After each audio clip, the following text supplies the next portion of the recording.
Depois disso, nós passamos para processadores. A ideia é a gente ver o conceito de programa armazenado, o ciclo de execução de instruções, como passar da calculadora a um processador e microinstruções de desvio condicional.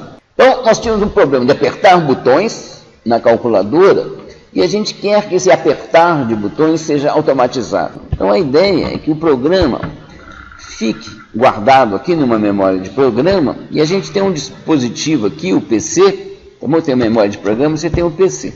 Esse PC guarda o endereço da próxima microinstrução a ser executada.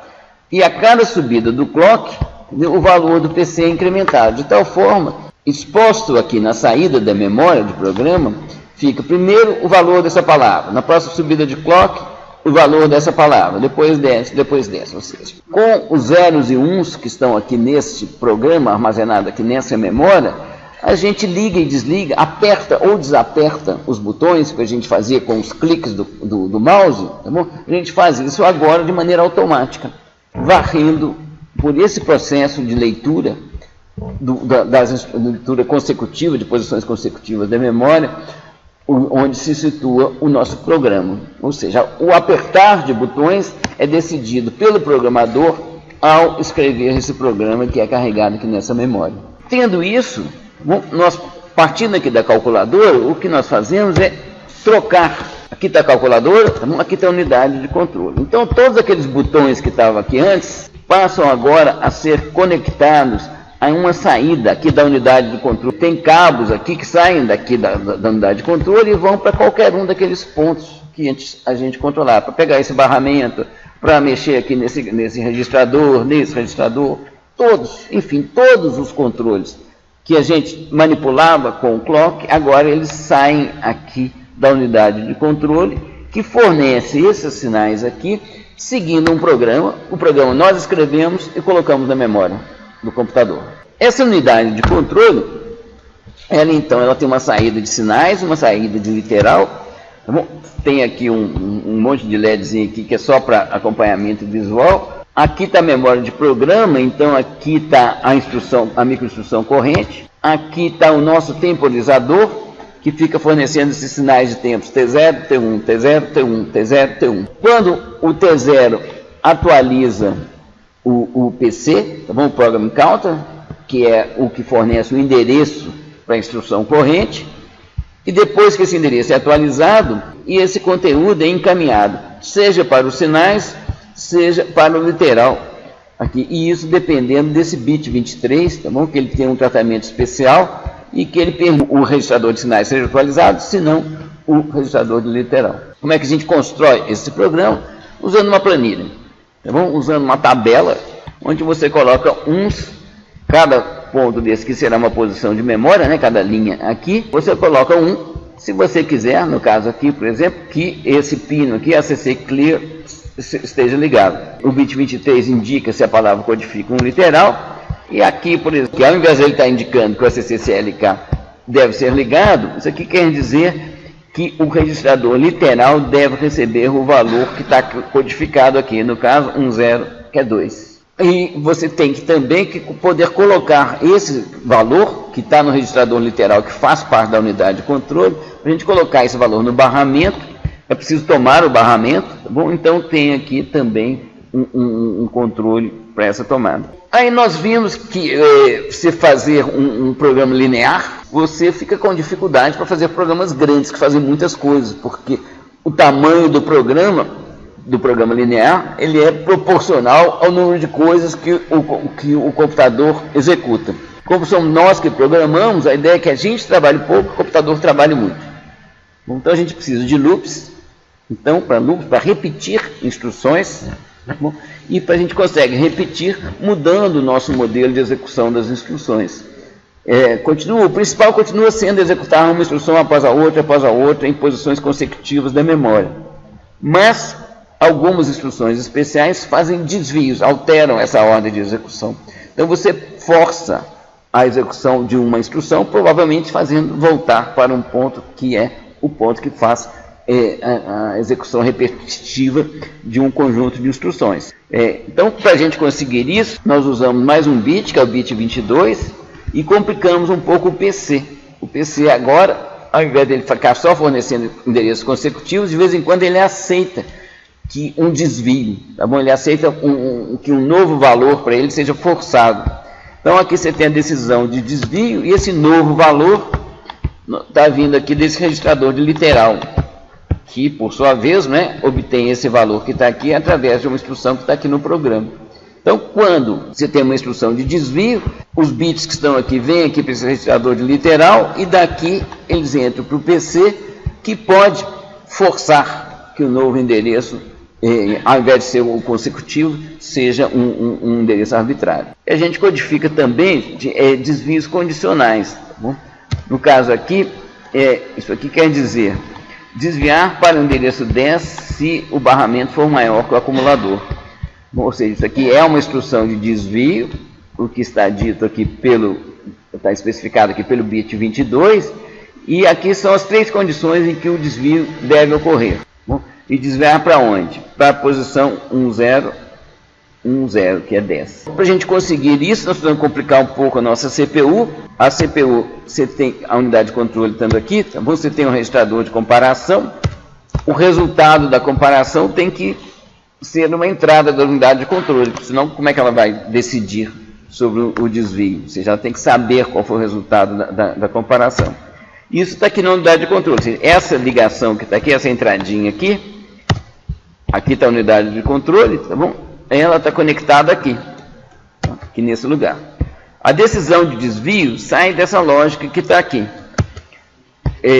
Aqui está a conexão com o registrador de comparação e daqui saem as condições exigidas para desvio. Tá bom? Então, aqui é um ou, tá bom? De um tanto de ends. Cada end envolve uma condição de desvio e uma condição verificada. Então, quando houver uma coincidência de duas, desviar se for maior e efetivamente for maior, desviar se for igual e efetivamente for igual, aí esse ou aqui, a saída dele vai ser um desses ends aqui, pelo menos, terá saída 1. Aí a saída aqui é 1 e o desvio ocorre. Eu quero fechar aqui para mostrar um ponto em que talvez seja o mais importante de tudo que a gente viu. A ideia é que a gente tem módulos que transformam informação de entrada em informação de saída. Qual foi o menorzinho desses módulos? Foi uma porta NOT. Mas a gente pode fazer coisas mais sofisticadas com isso. Como que a gente faz isso? Compondo módulos. Você pega um módulo que pega essa informação de entrada e transforma nessa informação de saída.